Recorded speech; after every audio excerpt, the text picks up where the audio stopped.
struggling through life. Been there and done it with trifling people who told me my style would not work. I told them they wrong. Been struggling too long. This song is for you. I'm proving you wrong. Get out my way. Get out my way. Get out my way. Get out my way. I'm a genuine person. Like if I love you, I love you. If I don't mess with you, I don't mess with you. It's as simple as that.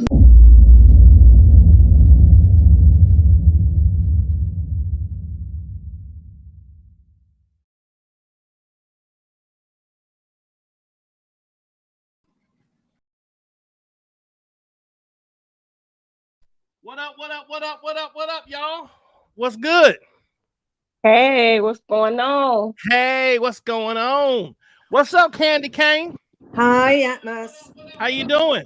I'm going to try this. I might not get there, but I will try if that's okay. Of course. Thank you for coming on. Thank you. Tanya with the Sleepy Tea, what up? How you doing? I'm actually like 3 minutes from home. How are you? Okay, well, take your time. I'm doing great. So, by the time you say hi to everyone, then I'll be home. So there you go. Perfect. Right. So, y'all, welcome everybody. Welcome. Where'd you come off at? What are you doing? Welcome everybody to the live. What's up, Flawless? Hey, Uncle Adams. Hey, how Ms. are you? Hey. Thank you for coming on here. Hi, Flawless. Hey, Miss Candy Cane. All right, y'all. So there's something we're gonna give Tanya a little bit of time to get home. As y'all know, today we are continuing the cross-examination of Jennifer Bonjean and Lisa Van Allen. This is centered around the Chicago Northern District of Illinois case, where R. Kelly is facing charges, 13 counts of child pornography, producing child pornography, and obstruction of justice. So we are going to get back into reading these transcripts. We have Lisa Van Allen here, starring Riri, and we have Jennifer Bonjean here, starring Tanya with the Sleepy Tea. And then we have Atmos Love featured as the judge. And then we're going to, I don't know if, I guess we can have Candy Cane, or we can have Flawless jump in to fill in for any, like Miss Judge or any of the others that come in the court reporting things like that. Yeah, that's fine. Thank you, Atmos. No problem. If everybody will please. Okay, perfect. So, y'all, before I get started with this here, I just wanted to briefly just talk about, because a lot of times when things come out, I will purposely not talk about them until I try not to listen to other bloggers on their commentary on things, because it will give me a false sense of what I really feel about the situation. So this situation dealing with Tiffany Haddish and Ari Spears. I've been hearing about it. I hadn't watched the video up until this morning. And I may have a different viewpoint than a lot of people do. May have a viewpoint than a lot of people do. And maybe that's because I am on the side of against R. Kelly. I'm on the side against R. Kelly. And I'm for the victims and them getting justice, okay? However, I do want the truth to come out, and I do want justice to be served, whether that's in favor of R. Kelly or against him. However, what I'm seeing right now, based on him already being convicted in New York, and also what's going on right now here in Chicago, I believe that he is guilty of everything they charged him with. However, when it comes to this situation with Tiffany Haddish, I watched a piece of the video. I'm not going to play it on my channel just because I think it was. And let me first say this before I even give my opinion about it.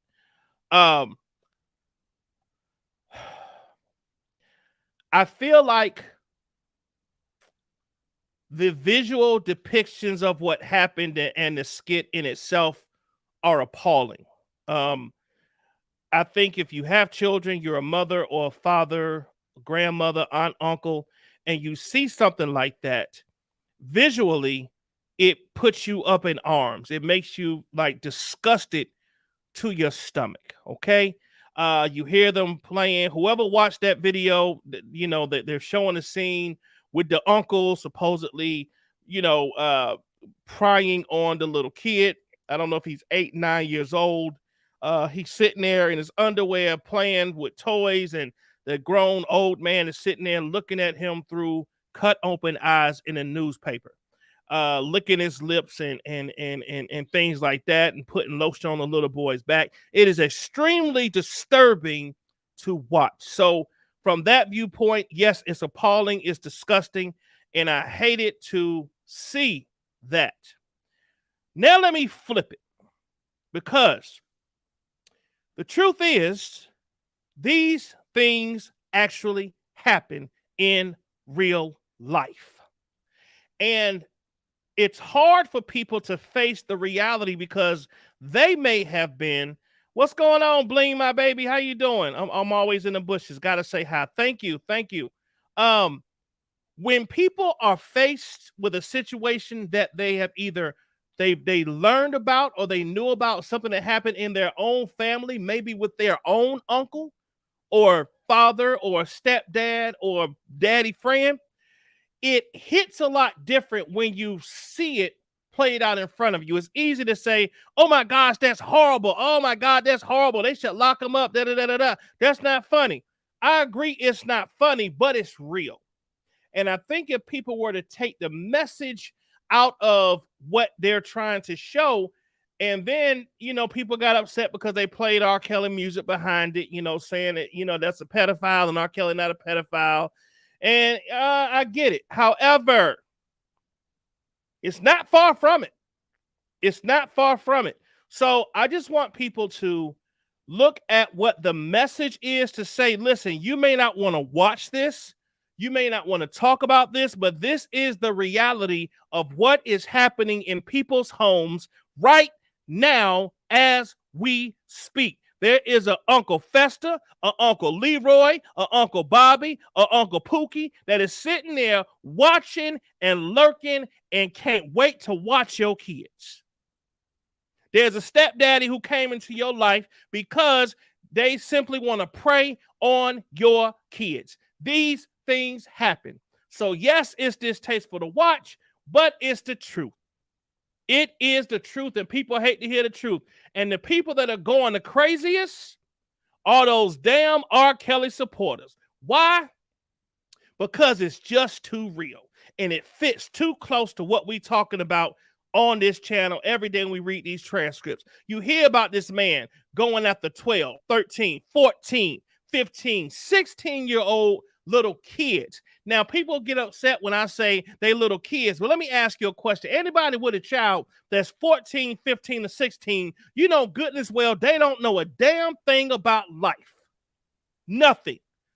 They think they do, but then you have to teach them, and life has to teach them. So I just want to make sure that people understand that when you're looking at this from the viewpoint of someone who is against pedophilia and someone who is against a grown man messing with kids, yes, it looks horrible.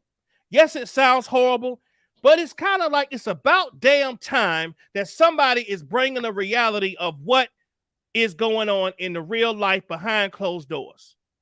And that's my take on it. Does anybody on the panel have an opinion about it?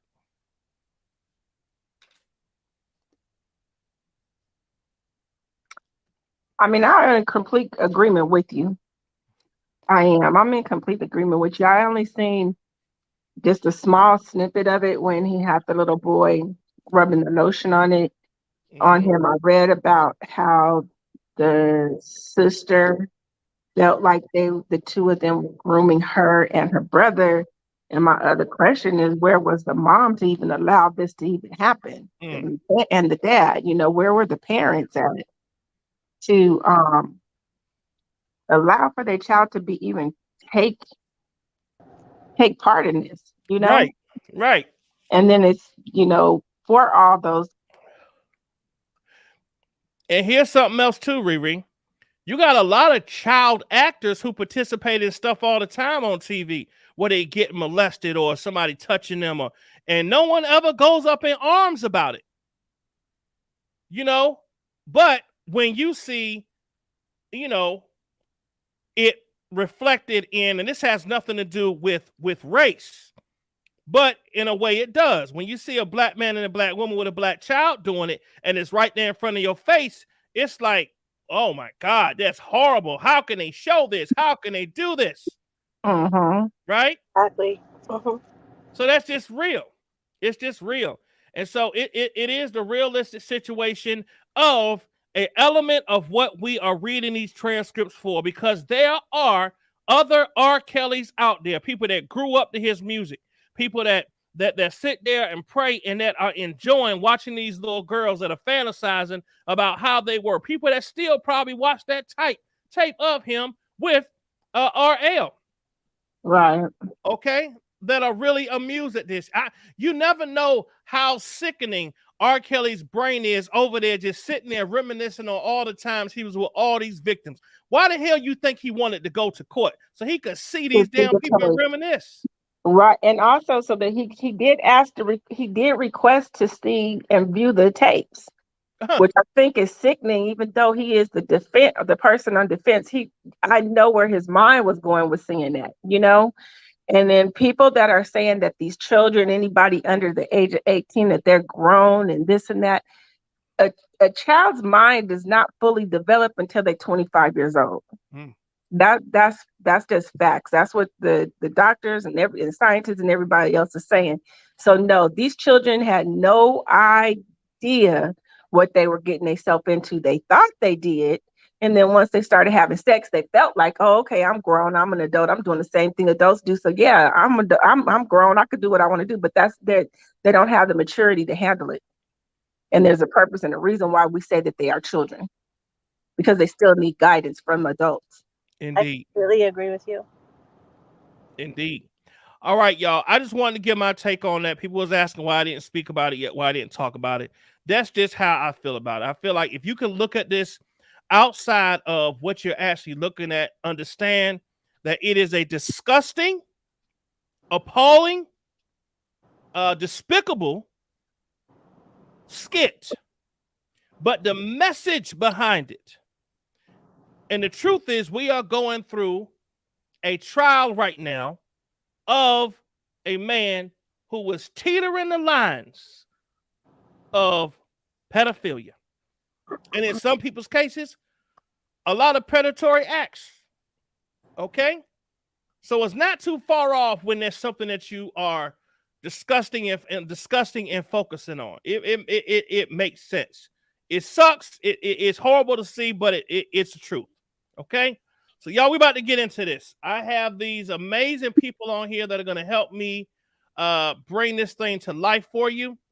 Let me go ahead and share my screen. What page? Go ahead. What page are we on? I'm about to pull it up right now. I got you. We're on the top of page 2067. Okay. 2067. It is Tanya starting off. That's 2,000 pages we read? Oh, God, yes. Wow. We've been on it, y'all. We have. We haven't skipped one page either. No, because we give the facts. We got to. We got to. And I think that's what people appreciate, this, seeing the facts. What's up, boss baby? I am so rude. I got all these people in the house and I ain't say hi to them. Let me just say hi real quick to these folks, y'all. Let me see. We got Jay McBride in the house. We got Latanya. How you doing? Latanya Singh. Hello. A2L. Oh, you say right. Huh? Say her name right. I said hers right. But yours, you got a special little twang with yours. You know what I'm saying? What's up, Eva? What's up, Granny? How are you? K-Love92. Flawless. What's up? How are you? Who is Flawless on the panel? All right, K-Love92. Hello. Shirley. Hello. Candy. What's up, Candy? Is that you, Candy Kane? Yes. Okay, perfect. All right, perfect. All right, let me see. Tanya Hicks, hello. T-Matt Mill, hello. Let me see. Who else? Cherie Harris, hello. New Jersey D. Hey, y'all, put y'all phones on mute whenever we're talking so we don't hear the background. I can hear somebody background. I guess they driving. T-Matt Mill, Valicia, hello. And let me see here. We about to get straight into this, y'all. I just don't want to be rude and not speak to people that come into our house. Faith Walker, hello, how are you? Thanks for being here. Easy Rider, what's good? Daddy's Girl 1973, Patty's Home, what's good? Justin T, please, what's good? All right, Fannie Mae, hello. I don't know where King Johan at. Did he say why he wasn't going to be here today, y'all? Did y'all hear anything? Yeah, I know he said he was in the storm. So I'm like, I hope everything That is was okay. last night. Yeah. All right, he may not be joining. It's okay. We'll make it work. All right, let's get into that. Bling My Baby. What's going on? I like that name. Bling My Baby. West Coast Bells in the building. What's up? Pettyville in the building. Amazing by default. Oh, okay. I love that. Amazing by default. That's what I'm talking about. I like it. Speak it. Speak it. Lady D in the house. What's going on? What's going on? Malik Thornton. Hello. Happy Saturday. How are you? DJ D Money in the building and Bunny Lynn. Let's go, y'all. Let's go. Let's go. All right, ladies. Take it over. Let me know when you see that photo. Yeah, I see it. Mm-hmm. Okay. Do you recognize that photo? Yeah. And who is in that photo? Myself and two of my cousins. Okay. And do you know when that photo was taken? It was probably around 2000 or 2001, one of those. Do you see your shirt? Yeah. Okay. And what does your shirt say? Well, let's just show it to the jury. Does it fairly and accurately represent a photo of you and your two cousins? Yeah. Okay. I'd asked for leave to introduce and publish to the jury. It's admitted. You may publish. Said exhibit was received in evidence. Okay. And it says, at the Florida vacation home with my cousins, right? Yeah. And by the way, that's a picture that you published in your own memoir, right? Right. That was a lot about Mr. Kelly, right? Yeah.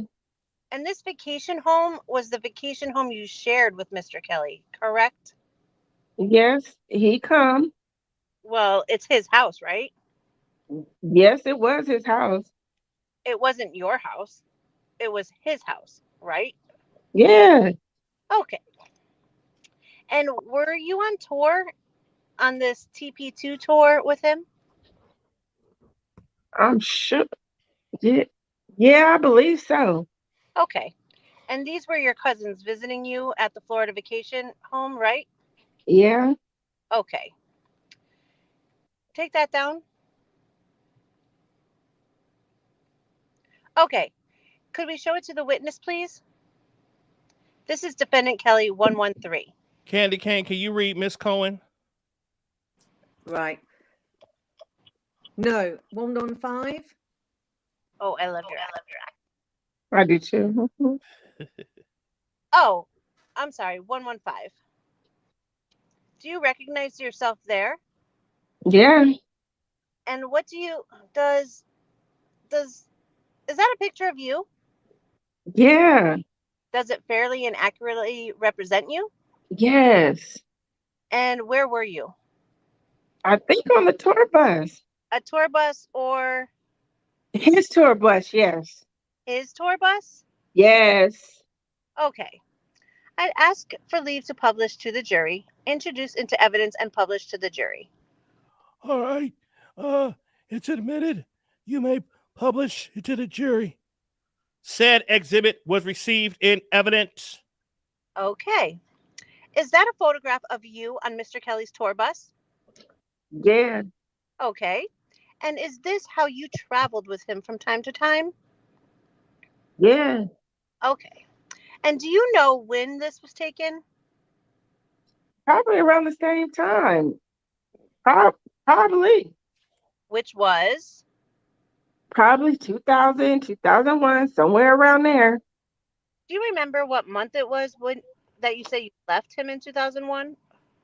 No, I don't remember exactly. Okay. And I have one. Oh, here. Okay, who took me? Candy Cane, put yours on. Okay, there we go. Okay. Oh, yeah, I know you about to speak, Miss Corn. That's why you took it off. I got you, but all right, go ahead. Okay. And I have one or two more pictures. For the witness? Just for the witness. Do you recognize that photo? Yeah. Okay. And what do you recognize that photo to be? Myself and a girl named Lena. Okay. And does it fairly and accurately represent you and Leah? Yeah. And what year? Do you remember what month? Well, what year was this taken? I believe. I don't know. I don't know what month, but I believe that it was about the same time in 2000 or 2001. Okay. And where was the picture taken? The mall, I think. What was that mall? Was it Give us a state. the mall in Florida? Okay, so it was in Florida. Mm-hmm. Ask for leave to introduce and publish. All right, you may. Said exhibit was received in evidence. Okay. And was Leah, you said? Not Lena. Oh, Lena. Was she someone that was associated with Mr. Kelly too? Yes. Mm-hmm. Okay. And in a romantic way as well? Yeah. Okay. And you were friends with her as well, right? Yeah, she was cool. Okay. Did you have threesomes with her? Sometimes, she wasn't always around, but every now and then. Okay. You can take that down. Okay.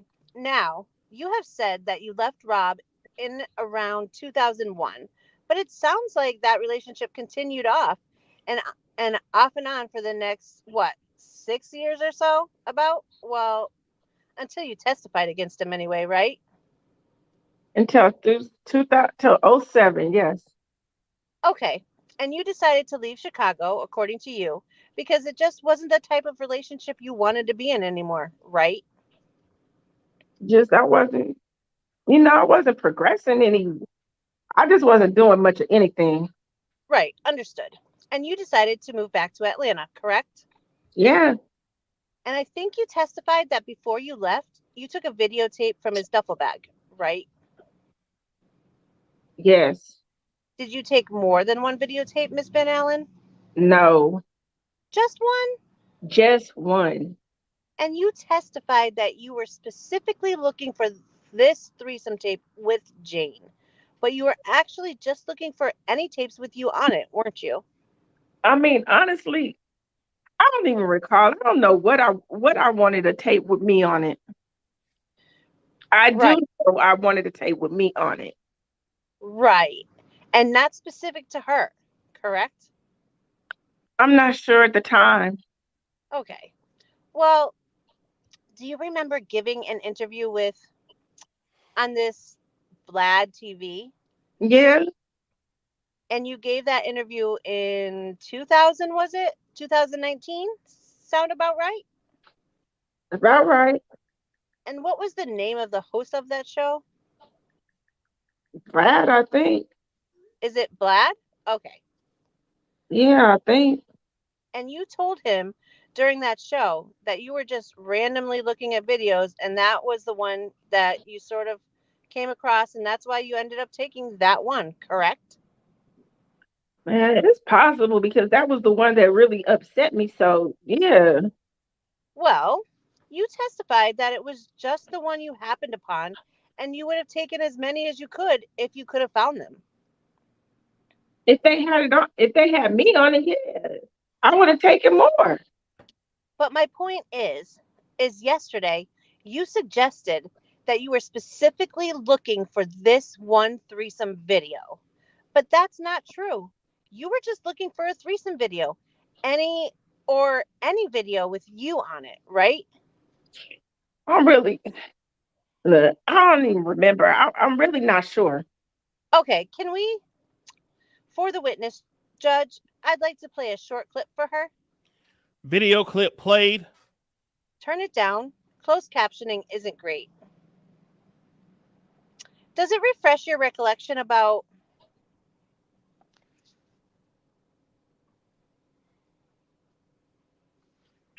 Look, I was gonna ask you if you could just like go back a little bit because it sped past too quick for me. Okay. Well, Judge, I would just ask to impeach her with it because, or she can hear it if we want to put the headphones on. Okay, put these. I mean, I'm happy to just play it because I'm going to impeach her with it unless she wants to admit it, but... Go ahead. Okay, play it. And if you could play it. Video clip played in open court. Okay. So you previously stated in this interview that you were just looking through them and that was the one you found and that was it, right? That was the one I found, yeah. Right. It wasn't, you say. It was the one with Jane. But you didn't say it was the one with Jane here, at least in this clip. But you weren't... My point is, you weren't specifically looking for this one particular scene that you had said that you were looking for, right? I was looking for the threesomes. There are lots of threesome tapes, right? The ones with me on it, yeah. But I did want the one with me upset. Anybody would. Were you upset in the log cabin scene? I thought that was a different scene. I was upset about all of them. I may not have cried, but trust me. But did you or did you not cry on this videotape that you... The log cabin one? Yes. Nah. That's the one you... But I still was upset. I understand. But you just said you wanted the one that you were upset in. Yes, and I was upset in all of them, and any of them with me and with any woman. So you were upset in all of them. So you wanted any of them, right? Look, I would have loved to have every tape of me on it. Okay. You claim that you found this VHS tape, okay, in his bag, V1, and that it depicted scenes of Robert and Jane in addition to the threesome scene, right? Yeah. And you claim that there was a scene. We'll call it the checkered floor scene, and then a bedroom scene with Jane, right? Yeah. And then there was the threesome scene. It is all on the same tape, according to you, right? Yes. But in fact, neither of those two scenes were actually even on this tape, right? They're on the tape. Oh, word. Have you ever seen a tape with all three scenes on them? Ever? Yes. Yeah. Okay. And I, just for the purpose of clarification, none of these scenes were the scene from the 2008 prosecution, correct? None of them were, no. Okay. Now, Mr. Brinley asked you some questions on cross-examination yesterday, and I'm not going to repeat them, but I do have some additional questions regarding this. The tape this tape that had the threesome on it was the only scene on it. Isn't that the case? Nah. Which is why, when you were asked under oath at the 2008 trial about the tape, you said, "I've never seen a tape with just Robert and Jane." Remember him cross-examining you and asking you about that testimony? Yeah, but I explained to you what I meant. Yeah, right. I know you had some explanations. So that's what I want to talk to you about. Wow. Get this straight.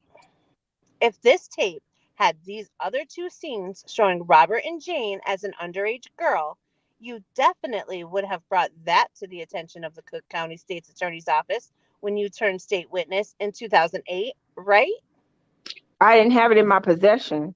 It doesn't matter. You would have told them. They were prosecuting him for child pornography with this young woman, right? Jane? Yeah. And you certainly would have said, And the tape that I got had 2 scenes with her and him. You would have told them that, right? I'm pretty sure that we discussed it, something about another tape. I think that's how that I was able to testify. I'm not talking about another tape. I'm talking about the tape that you took. Yes, that's why I was able to testify. It's because I told them about the other tape. Right. And you told them about a threesome, but you didn't say anything, nothing about 2 scenes with Robert and Jane, did you? Look, I told them about everything. Okay. Well, let's just look at the statement that you made to the. It doesn't mean that I didn't tell them. Huh? It doesn't mean that I didn't tell them. We had interviews, and when they came to visit me, things like that, where we just talked. Well, okay. Let me ask you something. Don't you think that the Cook County's state attorney's office might find that to be an important fact? Objection! It calls for speculation. That you had 2. Oh, yeah. The objection is sustained. The state's attorneys were prosecuting him for child pornography, okay? Let's look at the statement that they prepared after their first interview with you, okay? I'm going to pull it up and I'm going to ask you to look at it. And let's look. How many pages is it? If you could scroll through 5 pages. Do you see the page 5 at the top there? It's about 5 pages, right? Yeah. Now, I could have you read the whole thing, but there's nothing in there in which you ever mention, at least according to these state's attorneys, anything about these other 2 scenes of Rob and Jane. I'm not understanding what we're getting at. Okay. There is nothing. This statement that you provided was the statement in which the state's attorney's which the state's attorneys came out and said, tell us what you know about Robert Kelly, right? But when we contacted them, we were talking about the threesome. So that's what they questioned me about, the threesome. So you just didn't tell them about those other 2 scenes. It wasn't that I didn't tell them. I answered their questions just like I'm answering yours. And you're telling me that they asked no question that would have produced an answer, such as, yes, there were 2 other scenes on this tape that included scenes with Mr. Kelly and Jane. I ain't had a tape.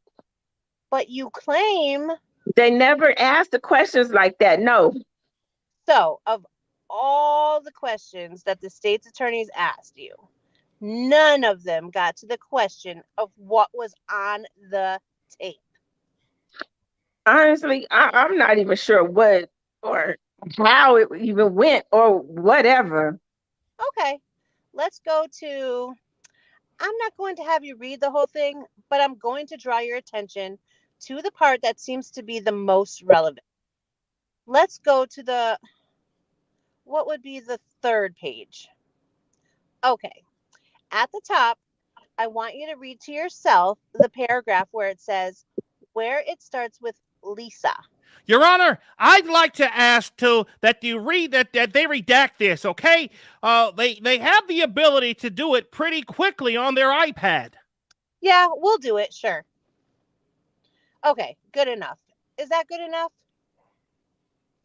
Okay, now you can start with Lisa was becoming disillusioned with Robert Kelly. She looked, do you see that? Yeah. Okay, so read that paragraph to yourself. Okay, in that redacted portion, did you see what was there before it was redacted? Yeah. Okay, so fill that in. Let me know when you're finished. Okay, you told the assistant state's attorneys that you observed in this duffel bag a tape of one of the sexual encounters that portrayed Jane Kelly and herself, right? Yeah. You didn't say anything about any video scenes that involved Robert and Jane, right? No, I didn't. I think it's time for me to take a nap. Oh, I'm sorry. I mean, let's take a 15-minute recess. All rise. Recess had. Jury in. All rise. Please be seated. Miss Bonjean, you may resume your questioning. Thank you, Your Honor. Okay, moving on, Miss Van Allen. You testified yesterday. You testified yesterday that after you took the tape, you sent it to Keith. Am I right about that? Yeah. Okay. And again, this is a tape that you claim depicted yourself engaged in a crime of sexual abuse, right? Yeah. Okay. And you didn't destroy that. You sent it to Keith, who you considered a what? A trusted friend? Yeah. Now, I'm a little confused because as you saw from the video clip you looked at, you testified that you told the interviewer that you took the tape in 99 or 2000. And then I think you testified yesterday that it was 2001. When was it that you actually took it and sent it to Keith? Honestly, I don't even know the exact date. It was about around that time. But you were still on good terms with Mr. Kelly. You weren't fighting or anything? Right? Right? All right. You weren't fighting or anything like that? You just took it, right? Right. Did you take it before or after you stole his Rolex? The Rolex was when he came to Atlanta. Okay. That's after you moved to Atlanta. Right? And at that time, if I'm not mistaken, you were involved with Mr. Pryor. That was, again, the father of your first child. Right? Yeah. And you were still seeing R. Kelly. Is that right? Yep. Okay. And you asked. You sent the Rolex to Keith. You sent the Rolex to Keith too? And you told him it was worth $100,000, right? Send the Rolex to Keith. You didn't send the Rolex to Keith? No. Did you send it to Mr. Pryor or give it to Mr. Pryor? I gave it to him, yes. Okay. So, oh, no. Atmos, give me 2 seconds, okay? Sure. Take your time. Flawless. Go ahead and jump in right there. Start at line 25. Oh, Flawless left. Okay. Candy King, can you jump in at 25? Okay. So Okay. you So back? you gave Mr. Can you hear me? You say you back? Okay. So Yeah, you gave Mr. Okay. Flawless, I think she has something on in the background. Flawless not here. So I mean, not Flawless. I'm sorry, Candy Cane. I'm back. okay. Tanya says she's back now. Okay. Thank you, Candy King, for agreeing to jump in, but she's back. Flawless said she'll be right back. Oh no, it's okay. Go ahead. Okay.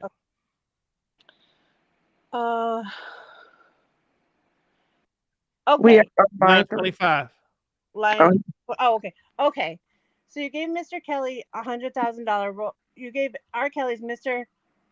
Kelly $100,000 Rolex to the father of your child, right? I know the price. Okay. Well, you knew. Hey, if you need a minute, it's like you're out of breath. No, I'm good. Okay. I'm trying to be kind of annoyed. Okay. Okay. Okay. Well, you knew it was expensive, I'm assuming, right? I mean, It was, I guess. I mean, I wasn't really trying to figure it out or anything. Didn't you tell Mr. Morel that it's worth $100,000? I don't recall saying that. How would I know how much it cost? My question is, did you tell Keith Morel it was worth $100,000? I don't recall that. Okay. And was it Mr. Pryor who tried to pawn it, or was it Keith who tried to pawn it? I'm not sure if he tried to pawn it, but yeah, Mr. Pryor had it. Was it Mr. Pryor who tried to pawn it then? He had it. Okay. And is it your testimony that after you gave the Rolex to Mr. Pryor and he tried to pawn it, you never really expected to get any proceeds from it, the pawning? You said that was my testimony? No, I'm asking you. I think yesterday you suggested that, you just, I don't remember exactly what you testified to, but you said it wasn't motivated by getting any money. Is that what you said yesterday? I don't recall. Okay. Was it motivated by getting money, you taking his Rolex? There was no motivation at all, okay? He left it in the room. Right. So when you gave it to Mr. Pryor and he tried to pawn it, did you expect to get money from it? Your boyfriend. He was your boyfriend, right? Objection. Assumes facts not in evidence as to what Pryor did with it. Well, I think she answered what he did with it. she can correct the question. It's cross. Did Mr. Pryor try to pawn Mr. Kelly's Rolex? I don't think that he even went to a pawn shop. Did they try to sell Mr. Kelly's Rolex? I think so. Okay. Excuse me. And take your time. And Mr. Pryor was, in fact, your boyfriend at the time, right? At the time, yeah. And you were the person who gave Mr. Pryor Mr. Kelly's Rolex, correct? You're right. Yes. Okay. So are you still suggesting that your motivation had nothing to do with obtaining money from Mr. Kelly's property? I did what I wanted to do, which was give it to him. Okay. Did you give it to him as a gift? No, I just gave it to him. Why? Because I can't wear no man's Rolex. Okay, good answer. So if it was a woman's Rolex, you would have worn it, right? I don't know. Well, that was a yes. I said I'm not. I don't know. Okay. You also, in addition to stealing the Rolex and the necklace, you stole money from Robert from time to time and sent it to Keith. Isn't that right? I never seen Keith any money. No. Okay, let me move on. Now, when you sent the videotape to Keith, how did you do that? I'm not even sure what what the company was, but it was definitely like UPS or FedEx or something to that effect. And you told Keith it was a sexually explicit video, the threesome, right? With the three of us, yeah.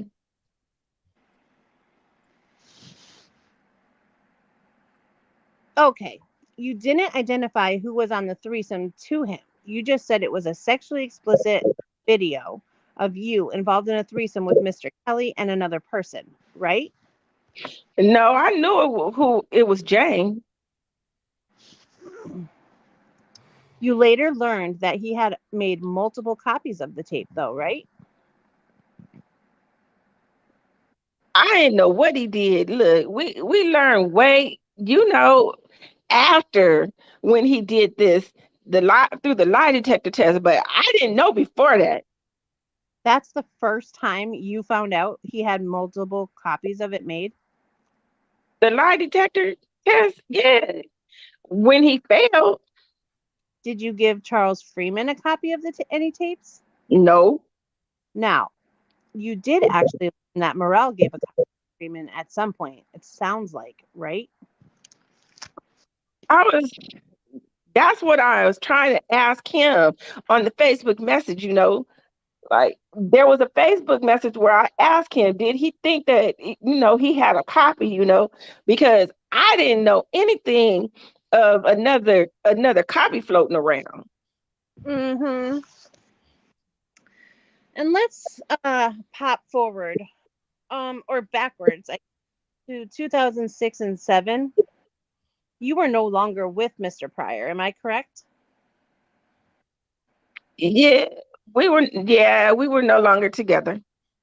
And in fact, you were still sort of seeing Mr. Kelly from time to time too, right? Yeah, me and Mr. Pryor, we broke up pretty quickly because of the abuse. Yeah. And then you came back to Chicago and lived with Robert for a short period of time, right? Yeah, And in fact, you would sometimes spend holidays with Robert, yeah, went to his house for Thanksgiving, correct? yeah, And he would also help you out financially when you needed it, right? yeah.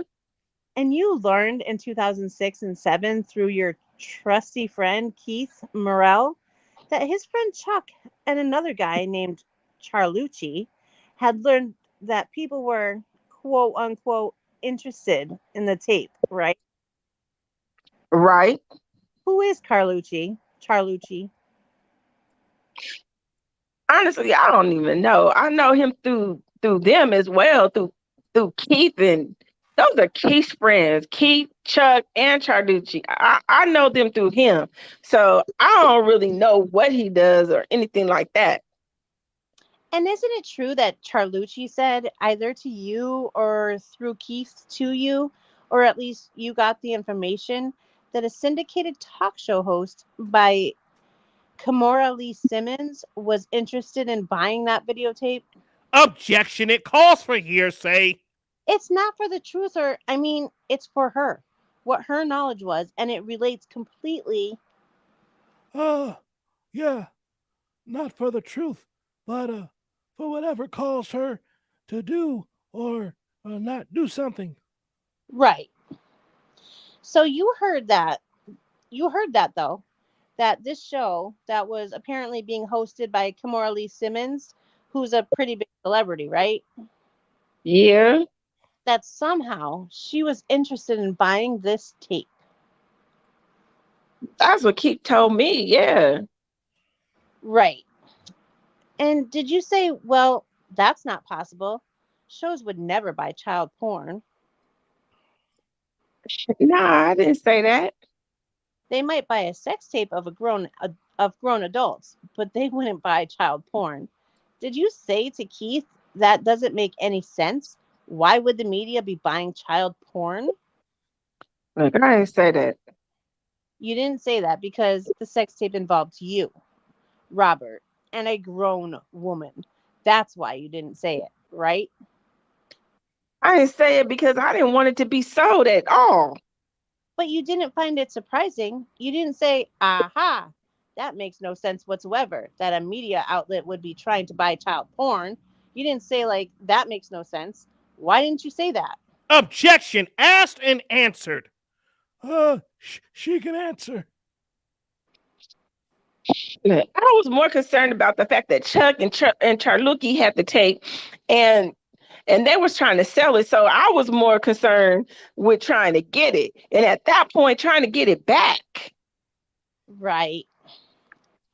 And you knew that it wasn't actually child porn. And that's why it didn't raise any red flags to you, that particular tape. I was more concerned with getting it back. Okay. Now, you also, when you received this information, you told your partner, Yule Brown, around the time, I guess, that you did record threesomes with Robert Kelly, right? Yeah, I'm sure. And he, according to you, he asked for Mr. Kelly's phone number. Is that right? Yeah. Okay. Did he tell you why he wanted to call Mr. Kelly? We had a discussion about the tape and everything, and I talked to him about it. But just within that conversation, he asked for the number. Okay. And I didn't question him or anything. I just gave it to him. Oh, that's you. I'm sorry. That's me. Okay. And, and I didn't question him or anything. I just gave it to him. Did you say, why do you want to call R. Kelly? I didn't question him. Why not? Why? Why would I question him? That was my boyfriend. Just blindly trusted him with his intention. You just blindly trusted what his intentions were. I, I didn't I didn't think that he was gonna call him without me being present or anything. I didn't think that that he would do that. Okay. And you later learned that he told R. Kelly that there was this tape, right? Yeah. And which wasn't in fact true because you didn't have the tape, right? Yeah. No. Repeat the question. Yeah. It wasn't in fact true that you had the tape. That some Charlucci, Malucci, and Chuck and whomever else had the tape, right? The answer is it wasn't true. When he called, it wasn't true that he had a tape. Yeah, No, Keith had it. right. Keith had it. And then you say that you came up to Chicago to meet with Mr. Kelly. Is that right? Yes. You didn't at that point go to the authorities and say, I believe there's a tape out there that contains child pornography, right? No. You didn't make any efforts at this point. Now, we are talking 2006, 2007. Mr. Kelly is on trial. Right. You didn't say to you didn't call the prosecutors in the case at that point, right? You didn't call I them, mean, right? I still cared for him. So no, I was not trying to, cause him any harm. I wasn't even trying to I wasn't trying to sell it. I wasn't trying to do anything. I didn't even think that I didn't even think in those terms, which may not be right, but I just didn't. I just So the honest truth. let's talk about what you testified to yesterday about this. You called. You said that after Yule Brown called Mr. Kelly, I think you said you called Mr. Kelly, but it was in fact that he called you and was like, why is your man calling me and telling me this stuff? Right? That's really what happened. I'm not. I don't even remember exactly. I just know that he wanted me to come to Chicago immediately after. Well, yeah, because your man was trying to extort him. So he wants to find out what's going on, right? He didn't even try to extort him. I'm sure that he didn't do that. He ain't crazy. He's not crazy. You mean the guy with the AK-47 is not crazy? That wasn't his. That's why he got off. Oh, It was in a home that we were renting. I'm sorry. It was up in the attic of the home that we were renting. That's why he was able to get off. And then you testified yesterday that you called Kelly because you hoped he would get the tape back, right? Yes, I did. From Charlucci and Keith, your friends. Charlie, Carlucci and Keith are not my friends. Keith was. All right. Certainly not Mr. Kelly's friends, obviously, right?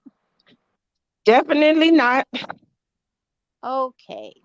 But Keith, who has the video, you say you hope Robert will get the tape back. And by that, do you mean that you hope Robert will pay Keith to get it back? I hope that he would get it back. Okay. However, So you say that the guy who took the video from you, no, strike that. I'm sorry. The guy, Mr. Kelly, who you took the video from because you didn't want him to ever look at that video, is now the person whose assistance you need to get the video from your trusted friend that you sent it to. Is that right? well, at this point, yes, because Keith didn't even have it in his possession. I guess, if they're trying to shop it around, I would assume, but at that point, I felt like Rob would have the most to lose. So, yes, he would be able to get it back. Right. And you're dancing around the truth here, which is you're hoping Rob will give money to everybody to get it back. That was your goal. Definitely not. My goal is not to have a sex tape out with me on it. Well, if that was your goal, why did you let this sex tape of you in some threesome remain with Keith for 7 years? Because I trusted him. He did well with it at first. What's that now? He did well with keeping it at first. I mean, it was years later before he said anything about, what other guys were trying to do. Okay. You typically trust people who will take stolen property from you? I'm a very trusting person. And that might be my downfall. Okay. Then you said you came to Chicago and that you come to Chicago because you want to figure out how Robert can get it back. And somehow during this conversation, it turns out that he instead says, I'll give you $250,000 to get it back. Do I have that right? Something like that, yeah. Okay. It's a little hard to follow. So, your boyfriend calls him, says, we have a tape. You don't know. You don't have any knowledge about that. You call him, go to Chicago, and say, with the idea that Mr. Kelly will get the tape back from you. But once you get there, Mr. Kelly says, you know what? Why don't you just go get it back for $250,000, right? Is that right? Look, he didn't say just go get it back. He was like, do you think that you can get the tape? Do you think that you can get it? And I was like, yeah, I guess so. But you didn't think you could get it when you went there, according to you, because you needed his help. Yeah, and he helped me. Helped. Right. You needed money. That's what this was all about. It was all about money. No, it wasn't. It doesn't make sense unless it's all about money, Miss Van Allen. It makes sense not to want a sex tape of you out. Yes, it does, especially with a minor. I'm sure he did not want a sex tape with him and his wife out there on the Kamora Lee Simmons show. I guarantee that's what he didn't want. No, it was a minor. That's what you say now. Object to the commentary, Your Honor. Okay. And I know Mr. Kelly is generous, but why would he offer you $250,000 to get a tape back that you claim you needed him to get back? That you needed him to get back. I just wanted the tape back. So I spoke with him. I can't even say why he would do this or that or whatever. Why would somebody lie and have people just have sex with minors? So, I mean, I can't answer that. I don't know. Well, we know what your agenda is. You don't have to keep saying that. Just answer my question, okay? I object. I said I don't know. Your Honor. I did answer it. I said I don't know. Wait. Move to strike. The last question from Miss Bonjean. Start over. Comment from Miss Bonjean. Again. Sure. You also casually mentioned to Mr. Kelly, hey, it's being shopped around to various media outlets, by the way, right? I didn't casually mention anything. Okay. Look, we had a conversation in his pool room, and I spoke to him about everything that was going on with it. Which included you told him it's being shopped around to media outlets. Look, I'm not sure how I said it, but I'm pretty sure that I put Kimora Simmons in it, and just to let him know that, that's very important information. He needs to know that. You don't think? Understood. And now after that conversation, if I'm not correct, you really don't speak to Mr. Kelly ever again, right? You're right, because he told me to deal with Daryl McDavid, and then they threatened my life. So yeah, I didn't want to speak to him anymore. Right. Well, until after you got a bunch of money, right? I didn't speak with him even at that point. Daryl McDavid dealt with that. Okay. Now, you say somehow Keith brings the tape. You reach out to Keith and you say, I was able to secure the bag, right? What is the bag? Money. You were able to get money, Keith. That's what you told him, right? Nah, I just told him exactly what our conversation. My conversation was with Rob, and that was that. And I said, would you come to Chicago? And he said, yeah. With the tape.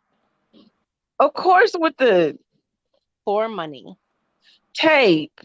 Right. You told Keith. I didn't say, or we, whatever you saying. I didn't say that. Okay. Let me make this just a little bit simpler, okay? You told Keith that he needed to come to Chicago and he was going to get paid, right? I told him that he needed to come to Chicago and bring the tape. Yes. Are you saying you didn't tell him he was going to get money for that tape? I told him what Rob said. Okay. Did you tell him whoever gave you the information, Rob, whatever, you told him if he came to Chicago, he'd get money, right? I'm pretty sure, yes, some point, but I didn't say nothing about securing no bag. Well, that was my lingo. My apologies. And you come to Chicago for this, I guess a tape is somehow handed over and Keith, you learn that Keith has made a copy of the tape, right? After he failed the test, yes. Right. And that upset you, didn't it? Of course it did, because we were supposed to be turning in the tape. Right. In fact, that's what you were crying about. You were crying about.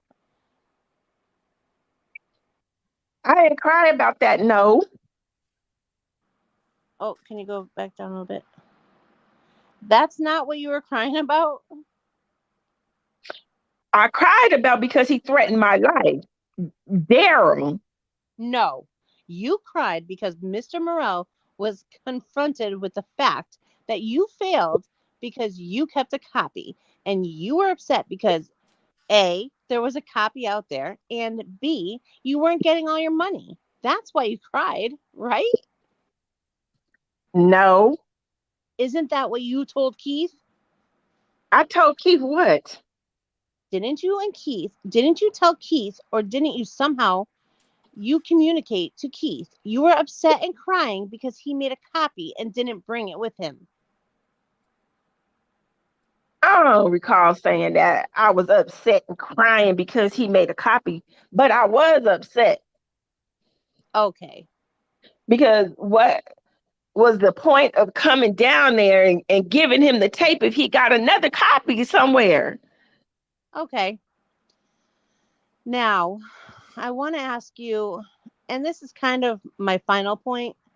You did have contact with Mr. Morrell back in late 2018, right? I don't know the dates, but somewhere around there, somewhere. You testified on direct examination that he reached out to you. We reached out to each other. You know, if he had a question about something pertaining, he would ask. He would just email. It wasn't a phone call though. It would be all messenger. I'm not sure. You reached out to him first, though, right? Said I'm not sure about what are we talking about? For what? Communication in any form. I don't care how. Skywriting, telephone, it doesn't matter to me what form. You reach out to him first. Objection to the foundation as to time, Your Honor. I just said late 2018. And I'm trying to understand, reach out to him for what? I'm not the one who reached out to him. So you're asking me a question I don't know the answer to. I am asking. And I'm trying to explain I'm trying to see if you're saying about the tape or just to say hello. Like, that's why I'm asking for what? Well, how much contact have you had with Mr. Morrell over the years? Not much, but there have been times where he'll send me a message or I'll send him a message. Sometimes I reply, sometimes I don't, but I don't always. I don't even talk to him a lot. Is he related to you in any form, like by marriage? Morrell? Yeah. Of course not. Why would he be if we had sex? Look, I don't know, but is he involved with any of your family members? No. Okay. Are you sure? I'm positive. All right.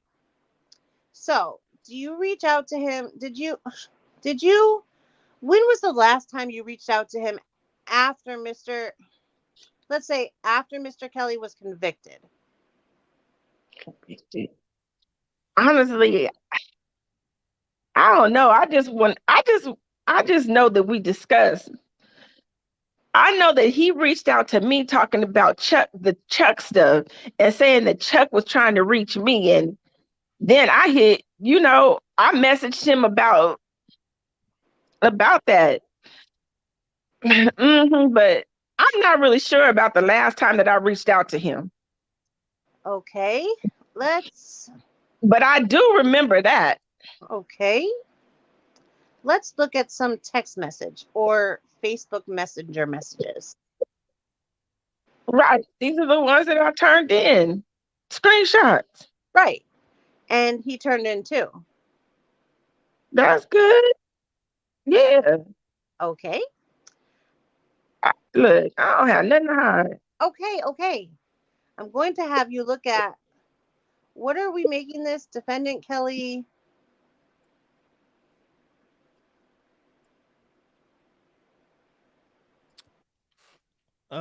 Okay, Candy left. Flawless, can you read Miss Cohan? 117. 117. Now, Judge, I'd actually like to, I think it would be easier if it's not being offered for the truth, but I think it would be easier if we could admit it and show it to the jury. Oh, is there any objection? I'm not really sure, what all is included in this. So I think I need to, that in order to respond to that, Your Honor, as far as I'm okay, as far as I'm concerned, it's admitted and you can publish it. Okay. Exhibit was received in evidence. Okay, so you're Lisa V, right? Yeah. Okay. And you reached out to him on October 24th of 2008 and you said, "Hey," right? Yeah. Mm-hmm. Had you talked to him previous to October 24th, 2008 in the last prior years? Honestly, I'm not even sure. Okay, so at least, Is there any more thread? I'm sorry. Is there any more thread to go back in a little bit? We only have what you provided, ma'am.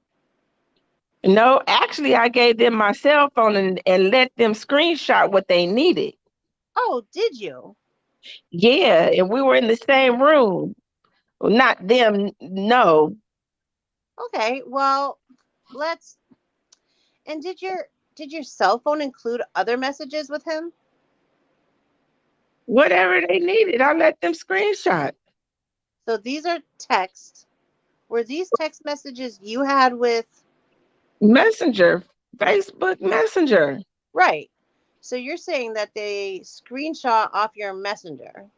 Yeah, All right. So as you sit here today, do you know whether you had prior conversations with Mr. Morel prior to October 24th, 2018? I'm sure at some point, but I mean, maybe a closer to the last trial. I'm I'm not I'm really not sure. Right. So it's fair to say that when you reached out to him in October of 2018, you had not spoken to him in quite some time, right? It's possible. All right. And the first thing you say to him is, "Did I ever speak to you about why I was crying when we met Daryl with the tape when you asked was I okay?" And he said, "No," right? Yeah. Okay. So according to you, you are threatened and you're upset, but you don't tell your trusted friend that your life has just been threatened. I don't I didn't tell them. Tell him. He says you didn't tell him that. We weren't it, he went his way. I went mine after we all that stuff went through with the transaction and he went to Kansas City and I went to Atlanta. But you said you were crying, Yes. and he obviously saw you crying. So your question is, did I ever speak to you about why I was crying when we met with Daryl with that tape? Because I wasn't sure if I spoke to him about it. That's why it's a question. And he says, when you asked, was I okay? So he was there, right? I was hysterical. Right.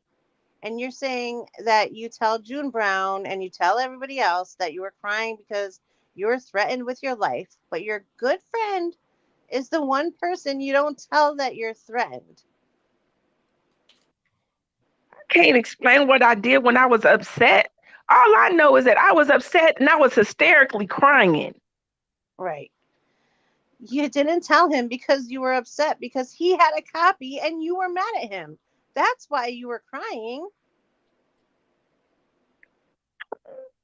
If that was the case, then he would have stated that.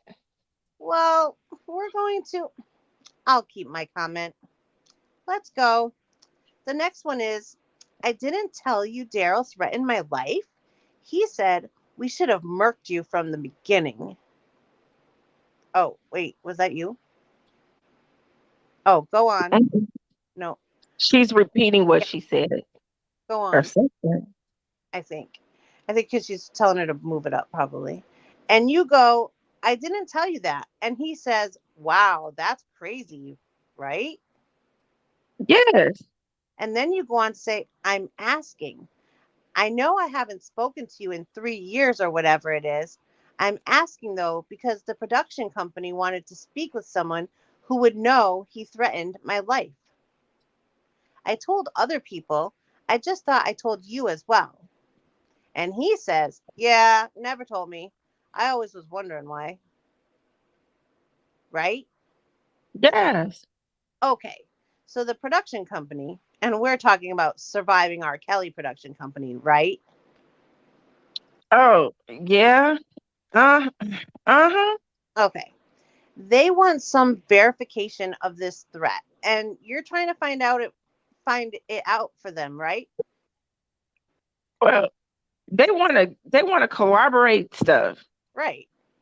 So yes, So you're trying to corroborate what you said on Surviving R. Kelly by getting Keith to corroborate it, right?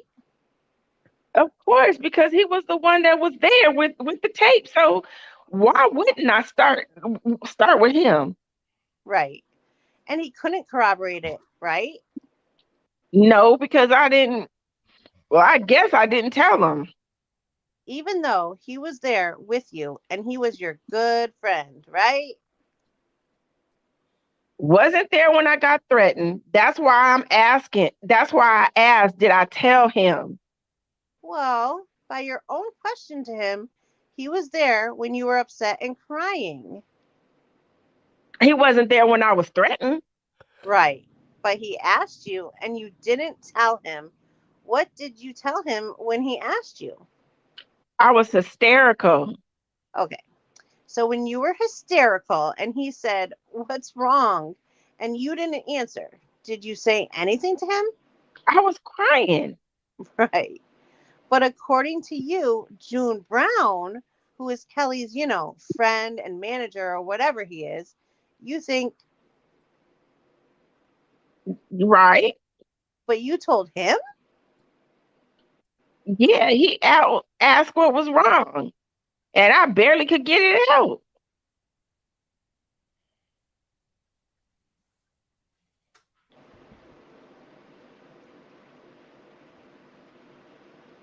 Is it me? Shouldn't you say okay? Okay, yep. Mhm. But yeah, I told him too. Like I was trying to call Rob too, but I just I couldn't even dial the number. I was hysterical. And you said, I felt betrayed because Rob said, trust Daryl. And that's what he did. When was killing me an option?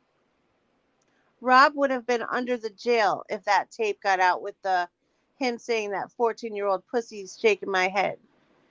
And then you said, you all never made a copy? Nobody? Right? It was a question, yeah. Okay. Go to the next page. Yeah. Chuck said he still got it. And you said, I wish, LOL. What you think? And he said, I don't know. Call him. And you said, do you believe him? And you said, I don't know. You never know with him. I really don't talk. He said, I'm sorry. I don't know. You never know with him. I really don't talk to him for real. And then you asked for his number, right? Yeah. hmm Go down to the other page. Wait, go back a page, if you would, and just go back up. Go back up again. No, no, no. Go ahead. Keep going. I don't know what you are saying. That's it. You can go to the next page. Okay. Then you ask, can the lady from the documentary call you just to verify we had the tape, etc.? And you did see me crying and want to make sure I was okay? You can call her if that's better for you. You wanted them to call the documentary people, right? I asked could she call him? Or she call him? Yes. And he's like, no, I'm not getting involved, right? Right. Yeah. And you really wanted him to call and confirm your story because the documentary people didn't want to run this story without some corroboration, right? No, that's not why.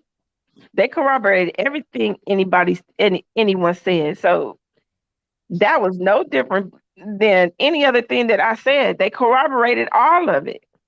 Right. And you You wanted him to corroborate this piece of it, though, right? Yeah, because he was there. Right. And he says no. And also, he can't corroborate it because you never told him anything about threats to your life, right? Look, he didn't want to get involved. He didn't want his face out there and things like that. So he moved on. He had moved on. Right. And he also didn't want to say anything because he couldn't corroborate what you were saying, right? I mean, he wasn't present for the. I didn't tell him that at the time from what he said. Okay. Let's go forward to and go ahead, keep scrolling to the next page and the next page. And you say, hey, what's Chuck's Facebook or IG page? My fiance and I live together. He not cool with me just sitting on the phone with men unless it's business. You ask him about whether he's with his girlfriend. Is that right? Yeah. Mm-hmm. And then down there, he says, I'm not really sure it's you, right? And he wants to confirm it's actually you reaching out to him. Right. Yeah. And you suggested that it would be fun to sort of ask him a question that only he would know the answer to, right? I guess so. Or have him ask you a question only you would know the answer to. Yeah, I think that's what happened. Yep. And then he says, what happened at Hara's, Well, Hara's casino? Sorry. Is that when you were working for Robert or still with Robert? this is when I went to visit Keith. You were, and what year was that? I'm I'm honestly not sure. I don't even remember. Okay, but you were still with Robert, right? I'm not sure if I was. I don't think that I was living with him though. I probably was dating him Okay, though. and go ahead. And he says, what happened at Hara's casino? I guess there's a delay. Go to the next page. And then you said sex. And then there's a response from him. Go to the next page. You said, ask another. There's some back and forth. Yeah, I guess he's trying to verify it's you, right? right. Yeah. Mm-hmm. You said, we used to watch porn and watch each other masturbate. Yeah, we did. Atmos. Object to this, Your Honor. I'm not sure how this is relevant, and also how this comes in, or if it's being offered substantially. I'm objecting to the relevance of this. I think we've probably had enough. Okay, there you said, who came with you to Chicago to meet for lie detector, right? Mm-hmm. And then you said Yule on the next page. I'm going to go through these. Go to the next couple of pages. And then again, you ask him, you're talking the next day. Keep going. Go to the next page. Hey, did Chuck ever have the tape in his possession without you around to be able to make a copy? And he said, yeah. And then he says, just call him. And you, for whatever reason, don't want to call him. But you do end up talking to him, right? I don't think that he answered the phone. I think I did try to call him, I think, but I don't think that he answered. If they show the phone number, then yes, I tried to call him. And my question for you is, that tape that Chuck turned over has no threesome scene in it, right? Yeah, I found that out later. Okay. And Keith has never seen anything, according to him, but a threesome scene, right? I don't believe so. All right. He's seen the whole tape With the three scenes? with Jane. Yeah, he's seen all of it, all because he was. Yeah, we spoke about it before. Okay. So according to you, Keith saw a tape with all three scenes. Yes. And somehow what Mr. Freeman has is not a tape with all 3 scenes, right? That's what I found out. Yeah. Okay, all right. Anything further? No, I'm double checking, but I don't think I do. Just give me 1 second. You don't trust Chuck very much, do you? I don't know him well enough to trust him. Okay. And when is the last time you spoke to Chuck? I don't think I've spoken to him. I tried to when I felt like there was a possibility that he had a tape, because Keith said something about Chuck was trying to reach me, but then when I found out that there was a possibility that he had a tape, I tried to contact him, and yeah. Hold on. I'm sorry, Judge. I have one other last thing. My apologies. Yeah, pull it up for us. Well, let me see it first. And then I'm done. Miss Van Allen, my last question is, in and around 2002, well, we looked at a picture of your Lena. Is that her name, Adelina? Yeah. Okay. That was a picture of you and her in Florida by the fountain. Yeah. Mm-hmm. Okay. You reached out to her with a plan to extort money from Mr. Kelly. Isn't that right? Why would I do that? I don't know. I'm going to mark as Defendant Kelly exhibit. What is it? 118. 118, just for the witness. Now, take a look at this, please. Let me know when you are finished. I read it. Did you or did you not come to Adelina with a plan to extort money from Mr. Kelly back in 2002? I did not. Okay. And if she was saying that, you're saying she is not being truthful. Objection! Is that That's me. Is that Hearsay! right? she's being untruthful? Objection! Yes. Hearsay! I have nothing further. Good. Okay. All right. If that's it, you have how much redirect, if any? Brief, Your Honor. All right. Go ahead. Just get it over with. I can't with it. Oh my God, I want to be in that courtroom. We would Could I have the this out. document camera, please? How you doing, Miss Van Allen? I've had better days. You were asked a number of questions, both yesterday and today, about whether you were 17 or 18 when you met Robert Kelly. Do you remember being asked those questions? Yes. Have you testified previously as to the chronology and how old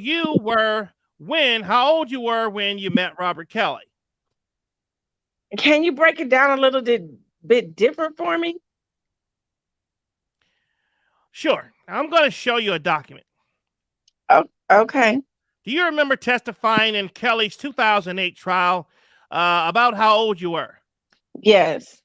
So I've got a document up on the camera. Is there a case caption that you see there? Yes. The state of Illinois versus Robert Kelly. Yes. All right. And do you see the date June 2nd, 2008? Yes. Do you remember testifying on June 2nd, 2008? Yeah. The second page of this transcript, and I believe Mr. Brindley showed you some of this yesterday, but you see your name there. Yes. Okay, do you remember being asked what year you thought it was when you met Robert Kelly? No, I don't really remember. I'm going to show you now a portion from the transcript, and I'll just read it and I'll ask you about it. So the question is, were you living, where were you living at the time? You said Atlanta, Georgia. And this is the direct examination. The state prosecutor, Ms. Boliker, is asking you questions. Can you tell us when this was? In late 97 or early 98? And the question is, it's sometime in late 98.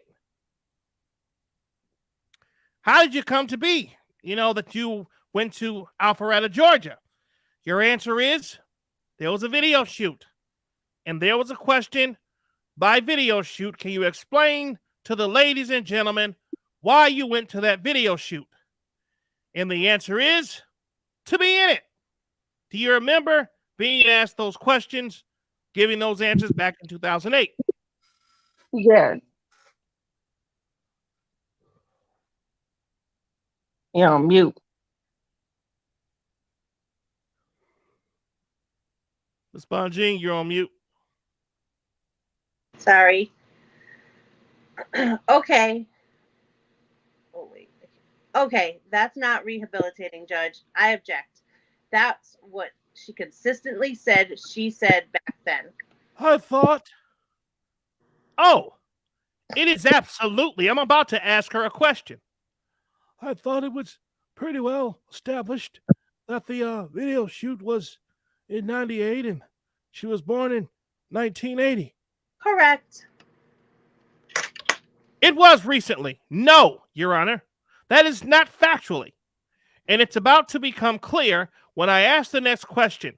But how she came to know that it was actually 1998 and 1997, if I'm allowed to ask the question.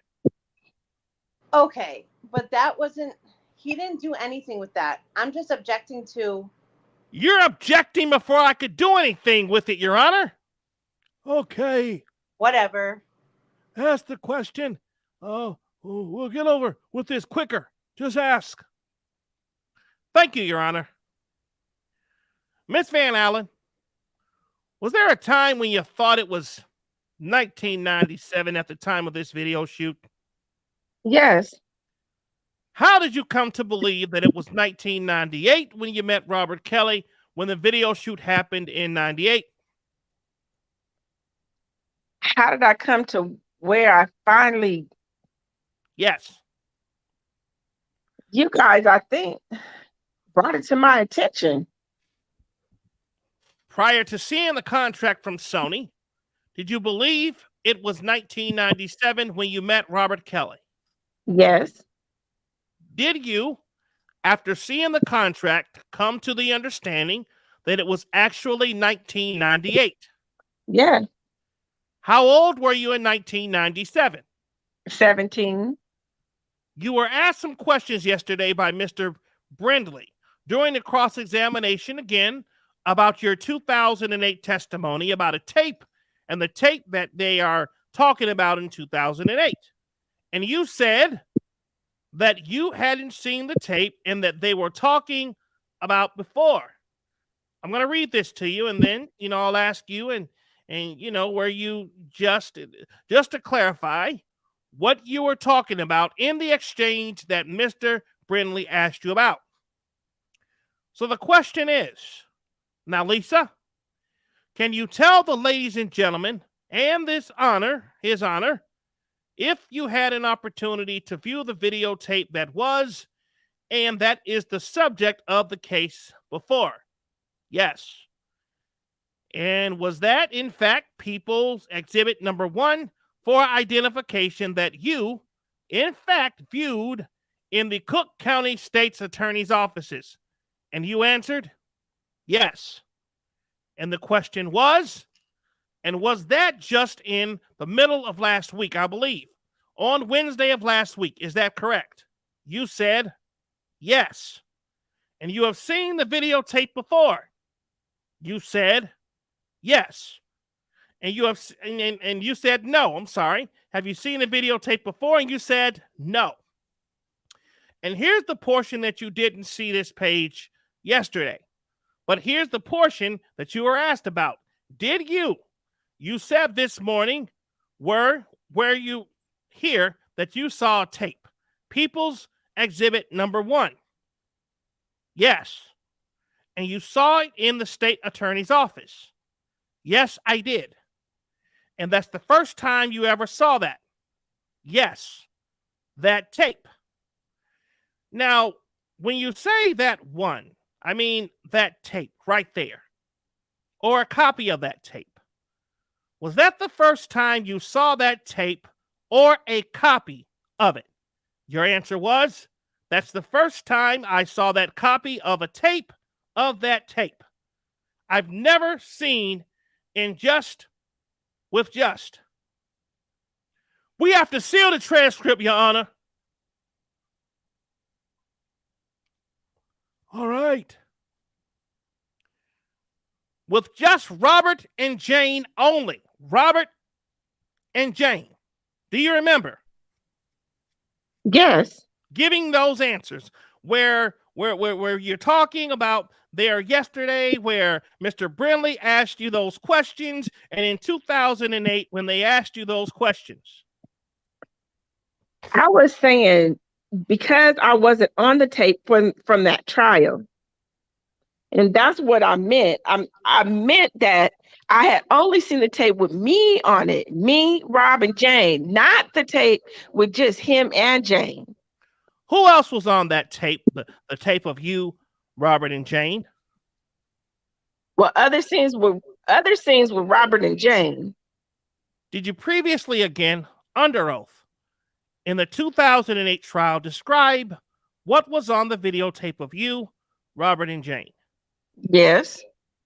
You were asked a number of questions, both yesterday and today, as to whether that tape was actually you, Kelly, and his wife, Drea. Do you remember those? Yes. I'm going to read to you what you said under oath back in 2008 about what you saw on that tape. And is this the first time that you had the opportunity to meet Jane? Your answer was yes. And you indicated to the ladies and gentlemen that you had sexual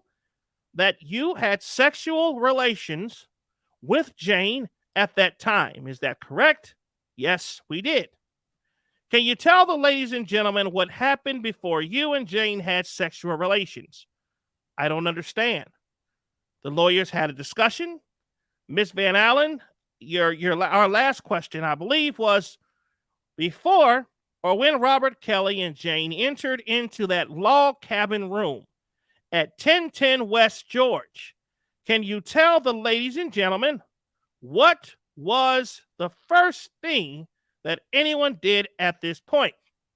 Robert set up his camera. Can you tell the ladies and gentlemen now? He set up. I don't know what this is other than just bolstering prior. I mean, this is not. It's exactly what it is. It's a prior consistent statement. No, it's not. That's being offered substantially at this point. Oh, hold on. Judge. Hold on. We need a sidebar on this because I'm going to have to call Judge Boliker in here if we're going to do this. We can have a sidebar, but Your Honor, this is sworn testimony. We all have the transcript that was produced in discovery. Mr. Brindley read from it yesterday under 801D when a witness testimony is called into question on prior testimony or assuming the lie is called into question, I'm allowed to offer a substantive evidence testimony that she gave under oath subject to cross-examination. And that's what this is. This is form of the 2008 criminal trial from the trial of a jury. It's not related, Judge. It's absolutely. It's not. Related. Related to the impeachment. They said. At all. Yesterday and today. Hold on. All right. I'll let it in. I'll start over, Miss Van Allen. This is when you were under oath at Kelly's criminal trial in 2008. Yeah, well, let's get on with it. Can you tell the ladies and gentlemen how he set up the video camera at this point. He basically had a stand that he set up on. He set up on it and directed it towards where we were. And, told us where to sit and basically what to do. Where did Robert Kelly tell you and Jane to sit? Near, like the hot tub or jacuzzi. We were near that. And it was like a kind of like a futon mattress or something, a black one, right next to there. And after he told you where to sit, can you also tell us, where the video camera was set up? Near the restroom door. It was like angled from the corner towards the futon bed. After the video was set up by Mr. Kelly and you and Jane. Judge, I'm going to object at this time. Yeah, how much? This is too much. This? And this is not responsive. I got, Your Honor, this more indicated. Well, that's... It's not responsive. We know this wasn't the impeachment. It was exactly the impeachment. They said, both camps, that yesterday and today, there was actually no tape of her and Jane. They said there was a tape of her, Kelly, and Drea. They both said that. And at this point, Your Honor, is that under oath? She described to the jury that was on the tape, and it was her and Jane and Kelly, not someone else. No. What she described in the jury that he is talking about is an incident in which she talking about Mr. Kelly making a tape. And then she uses that as the basis for saying that the tape that they had in 2008 was Jane. She does it. This is not a responsive to what tape that she purportedly gave to Daryl McDavid, according to her. The cross-examine was about what tape they're supposedly given to these people in 2007, which we have suggested that was not Jane and Robert. This is not the right tape. They were giving that to them, and then, they didn't have that tape. And so he's reading all of this to the jury. It's not responsive to the impeachment. It absolutely is. And I'm coming to that, because later on she testified again in 2008 that she gave this tape, and she's describing to McDavid that that's where I'm going next, Judge. Oh, well, Judge, it's belaboring the point too long already. Oh, well, she testified on direct examination about what she did, and that's enough. I don't think you need to repeat the. Thank you, Your Honor. I'll summarize it, Judge. I'll take this down. Ms. Van Allen, in 2008, under oath, did you testify about what's on? What I asked you to refer to was video 4 yesterday. For this jury and for the jury in 2008. Are we talking about, Are we talking about the one with me on it? Yes. Yes. Who was on that video? Okay. Robert, Jane, and myself. Is that a tape you gave to Daryl McDavid in 2007? Judge! Yes. Objection! Asked and answered, for heaven's sake! Well, okay. We got the answer. And that's where I'm going next, Judge, again. Because Mr. Anything further? Yes. Mr. Brimley just said that this isn't a tape that she gave to McDavid, and I'm going to read the exchange where she said this was a tape that she gave from Mr. McDavid. We know what she says. Well, the point is, that's the point of the rule, Judge.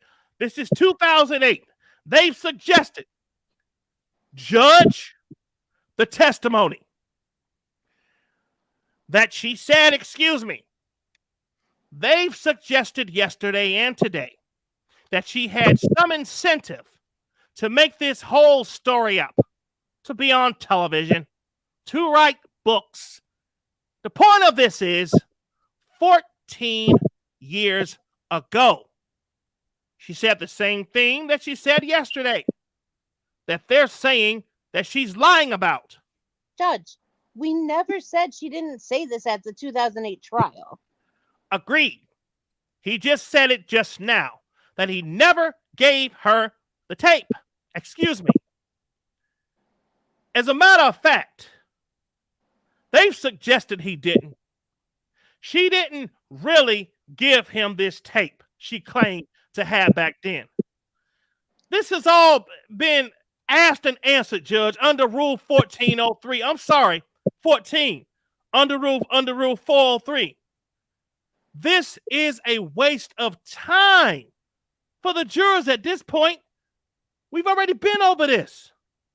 That's not how Rule 801 works, Your Honor. I agree. Let's move on. Do you have something else? Okay. I'll get to the point of this. Yesterday, you were asked a number of questions about meeting Mr. McDavid somewhere. Do you remember that? Yes. Do you remember being asked during cross-examination or suggestion, rather, was that you met Mr. McDavid? You didn't meet him at the hotel. You met him at some lawyer's office, right? Right. So I'm going to ask you about an exchange that, again, happened in 2008 under oath. And I'm just skipping ahead, Judge. We'll start in the middle on the page here. Did you see that tape you say Keith brought? Yes, I did. Judge, I object again for the same reason. This is the same thing. Judge, this is going to take 20 seconds. Judge, it doesn't matter. According to the rules, they can't do it this way. Yes, I object, can. And he just said, Your Honor, to you, that she didn't. Everyone, just be quiet. Okay. What? Read this and we'll get it over with. Yes, Your Honor. Yes, I did. I watched it. Where did you go to look at the tape? At the Sheraton Hotel with Daryl McDavid. Where's the Sheraton Hotel?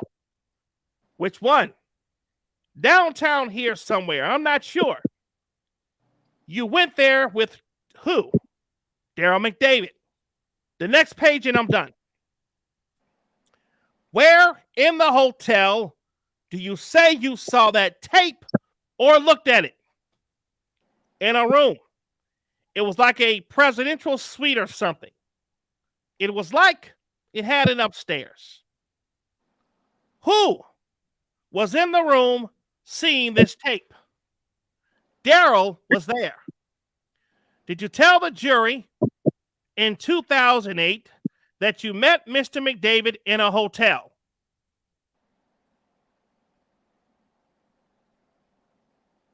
Yes. And viewed the tape? Yes. What was on the tape that you viewed in the hotel with Mr. McDavid that you viewed in 2007 and told the jury about in 2008? Rob, Jane, and myself. There was also some suggestion, Miss Van Allen, that you didn't actually get direction from Mr. David as to what to say to those attorneys, to that it was some attorney who told you what to say. Do you remember that? Yes. Specifically, Mr. Brindley showed you a report dated April 26th of 2019. Do you remember he showed you this yesterday? Yes. And do you remember he directed you to an exchange where that reads, she added that an attorney at the office asked her to make a video recording statement denying she had sex with Kelly and Jane. She agreed to make that statement and it was recorded. Do you remember being asked that? Yes. Did you write this report? I didn't. 6 weeks after this, you gave a grand jury statement. Yes. Under oath. Yeah. You got to talk about that actually happened in your own words. Yes. In the grand jury statement. Is he impeaching his own witness? I object to that. That's misleading. The grand jury statement was written and read, and it's already been covered. This is the grand jury statement I'm about to show her. That was a report. No. Your Honor, yesterday, the suggestion was she's lying. Yesterday, they impeached her by pointing out that the government document, and she pointed out that she also said under oath that something different. So it's up to the jury to decide whether or what the story is. My point, Your Honor, is they didn't show this to her yesterday. Judge, we went all through this yesterday. The grand jury statement, she actually said that it was McDavid, not an attorney. Okay. That's my point. You can't rehabilitate with a statement made after. I agree, Judge. This has all been covered. I object. Your Honor. I'll sustain the objection. Anything further? Yeah, I got a couple more things, Your Honor, and I'm done. This morning, Ms. Bonjean showed you some statements that you made to some attorneys for a report of summaries that you report of, or rather a summary of statements you made to some attorneys in 2008. Yes. How close is that to Mr. Kelly's trial when you were being interviewed and made those statements? You said 2008? Yeah. The trial was in 2008 in June. So when did I do that statement?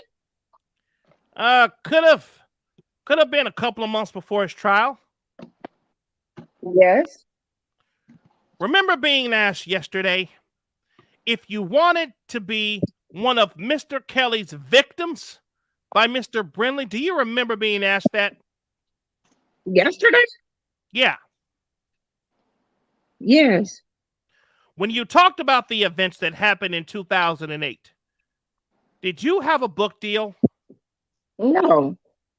Were you on Surviving R. Kelly in 2008? No. When you talked about these things in 2008, was that before you went on TV and talked about them? Yes. One last thing, Your Honor. Do you remember being asked if people who show fake emotion or cry fake tears, if these people should be trusted? Yes. Were your emotions yesterday fake? No. Had anybody prior to Mr. McDavid saying that he should have murked you from the beginning? Had anyone threatened to kill you before in your life before then? No. Nothing further, Your Honor. All right. You can step down. Who's the next witness? Your Honor, we have a witness ready. Do you want us to call now or wait? Sure. For a lunch break. Go ahead and get started. The government wants to call Deborah Rosenblatt. Witness is sworn. Please be seated. Thank you, Your Honor. You may question the witness. All right, y'all, we're going to stop right here. So we're going to start at Miss Apatine about to question Deborah Let me read through this. You said thank you, Your Honor. Okay. Deborah Rosenblatt, government's witness, duly sworn, direct examination. We're going to start right there at the bottom of 2137. Ladies, thank y'all so much. I know y'all are at lunch and taking break in between work. Whew, man, that was rough. I miss Johan. Sheesh. Holy crap. Remembering whose voice is what. Huh? You can't you did great remembering whose voice you had for what person. Man, listen. Trying to switch it up. Oh. Yeah, they were trying to confuse everything, of course. That's the only thing they can do. Right. You know? That's what they have to try and do is just confuse the hell out of the jury, which I mean I'm sure they did because they confused the witnesses. And me. Me too. But I'm like, to me, like I'm trying to put myself in the jury's position. Right. That's what I try and do it the whole time. And it's like I might just disregard the whole thing if I'm confused. And not the whole trial, but that whole situation. It's not. I don't think it's as effective as they think that it's going to be because I would just be confused. So I'd just be like, forget it. I don't even want to think about it. It hurts my brain. Like what the defense is showing. Right. But with Bonjean trying to like ask her like 50 million different ways, and she said like 500 times she doesn't remember. I'd been like moved on after the 5th time she asked the same damn question. Right. Her and Brindley did this. They both did that. They did. That's their only defense. So I definitely get what you're saying. That was the first time too. That at the end there with Bonjean, where she was like, talking about I didn't know what she was talking about, and then I realized tape number 4. I was confused why they kept bringing Drea into it, and that's because they're trying to say that it was Drea because nobody has the tape because R. Kelly obviously destroyed it or hid it or something, right? Well, there's videotape number 4 that the defense won the objection to, so they're not bringing that videotape in, which is probably the one with Drea on it. They don't want the jury to see the difference between Drea and not being 13, 14 years old and Jane. I think the 4th tape is the one that Lisa and Chuck and Keith gave to R. Kelly. That's why they don't have it. So it's only her testimony. They did give somebody that tape number 4, but it was saying something about when the reporter that we read after. Mm-hmm. He was saying something about video. The defense won the objection or whatever to keep videotape number 4 out. Oh, right. Yes. Now I remember. And I'm thinking videotape number 4 is the one that probably has Drea on it, which they don't want the jury to see it, but they want to reference that it was Drea, because if the jury sees that Drea obviously didn't look 13 or 14 in there, even though she looks young, and they can see the difference between Drea and Jane, that they're not the same person, because Jane, no matter how old she was then and how old she is now, she still looks like the same person, just the older version. Right. Exactly. Yeah, her she's very distinct look. Yeah, she's a very beautiful little girl. She's a very beautiful woman. You know what I'm saying? And she looks exactly like she would have looked at 30. You can just tell that's the same person. Oh yeah, You know? yeah. I was just like, so they're trying to just say that was Dre. It could have been, but there's no tape to prove it. Correct. So they're just giving the jury something to like wonder about. Try to confuse them and have doubt about. But well, enough. Y'all did a great job. Thank y'all for jumping on. Thinking that we can get on later if y'all want to. I'm thinking maybe about same time, about 9. This time I'll try to get Johan in here so we can because we're getting close to Keith Morrell. So I'm thinking he's gonna play Keith Morrell too. Yeah, because I think this lady that's right now, I think she's quick. Yeah, I heard she was a quick one. There, Rosenblatt, she's pretty quick. Yeah. So what we'll do is we can come on later. Is 9 o'clock a good time for y'all on a Saturday night, or you want to be earlier, or what? What time do you get out, Riri? 9 o'clock Eastern time. Let's do 9 o'clock. Let's do 9. We're gonna be 9. You want to do 9:15, 9:10? Do you need a few minutes? 9 o'clock is fine. All I got to do is walk out the office into the living room or the bedroom. Oh, you were awesome. You at home? That's nice. Beautiful. Perfect. Okay. Yeah, and I'll get the baby. Yeah, y'all think I might play Keith. I'm gonna talk to Johan. I'm gonna see. I did say I was gonna play Keith. I did say that. Okay. I did say that. Who? So we'll see. Oh, Brinley, right? Brinley's gonna. Brinley, I'll have to let what's his name? That'll be good because that'll switch it up. Yeah, switches it up. Indeed. Yep, that'll be good. Indeed. All right, y'all. Well, look, that's what it is. Let y'all have a blessed afternoon. I will see y'all tonight at 9 o'clock. I will get it scheduled, and we're gonna come back here and rock it out. Okay. Thank you, Flawless, for coming up here. Thank you, Candy Cane, for coming up here. And I love your English accent, by the way. I wanted to ask her where she was from. Yeah, I would assume she's probably from the UK or overseas or something. She sounds like you got them coming from worldwide. Atmos, you worldwide. Listen, man. Listen, man. God is doing this thing. Isn't he? Yeah. But listen, y'all. Love y'all. I will see y'all later on 9 o'clock tonight. Hit the like and subscribe. Hit that like button, subscribe, and yes, all that good stuff. And that bell. Bow. See y'all later. Love y'all. Peace out, y'all. Bye-bye. Oh,